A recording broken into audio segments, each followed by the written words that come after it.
हे पहा, आज आपण काय पाहणार आहोत? लहान बालकांचे वारंवार होठ उलतात, होटाला चिरा पडतात किंवा होटामधून कितीतरी मुलांचं मी पाहिलेलं आहे की त्यांचं रक्तही येतं. यासाठी आपल्याला एक अत्यंत सोपा उपाय करायचा आहे. आळस करायचा नाही. पहा, केल्याने होत आहे रे म्हणून आधी केलेच पाहिजे. सोपा उपाय करायला कोणतीही अडचण नाही, खर्च नाही, बाहेरून काही आणायचं नाही, घरातल्या वस्तू वापरून आपल्याला हा उपाय करायचा आहे. पहा, काय करायचं? तीळ तेल घ्यायचं आणि तीळ तेल हे गरम करून कोमट झाल्यानंतर किंवा गार झाल्यानंतर जशी माणसाची शरीर प्रकृती आहे त्याप्रमाणे कोमट असतानाच, शक्यतो हलकं कोमट टाकायला काहीच अडचण नाही, त्याचे 4 ते 5 थेंब नाभीमध्ये टाकायचे, बेंबीमध्ये टाकायचे. पहा, या छोट्याशा उपायाने मुलांचे होठ कधीही उलणार नाहीत, त्यांना चिराही पडणार नाहीत आणि त्यामधून रक्तही येणार नाही.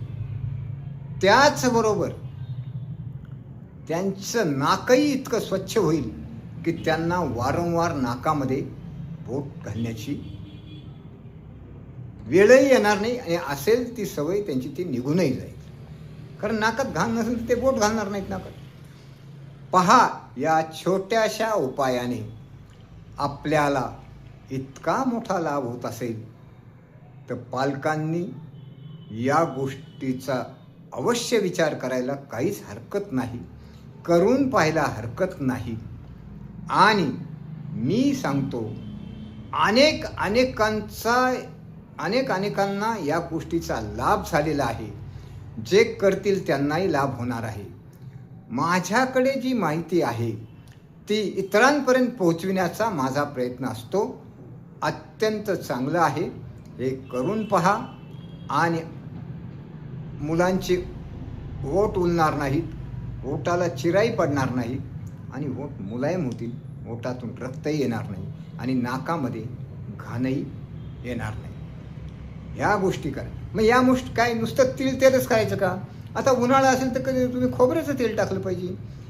कधी शुद्ध गाईचं तूप मिळत असेल, आता काही शुद्ध काही मिळत नाही, काही जे मिळत नाही त्याची गॅरंटी आपण हे नाही करीत, परंतु गाईचं ते तूप जरी मिळलं तरी ते टाकायला हरकत नाही, ते होटायलाही लावायला हरकत नाही आणि नाभीमध्ये टाकायला हरकत नाही. त्यानंतर बदाम तेल कधी टाकता येईल तर म्हणजे काय, कधी तीळ तेल, ऋतुमानानुसार खोबरेल तेल, नारियल तेल आणि कधी बदामाचं तेल आलटून पालटून जर टाकीत राहिलं तर मुलांचा जे ओठ उलतात हे कधीही उलणार नाही, त्यांना लाभच लाभ होईल.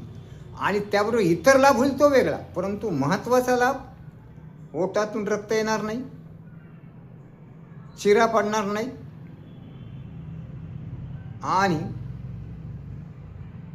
ओठाचा कोणताही त्रास राहणार नाही, मुलायम पडून जातील. एवढंच करा. धन्यवाद.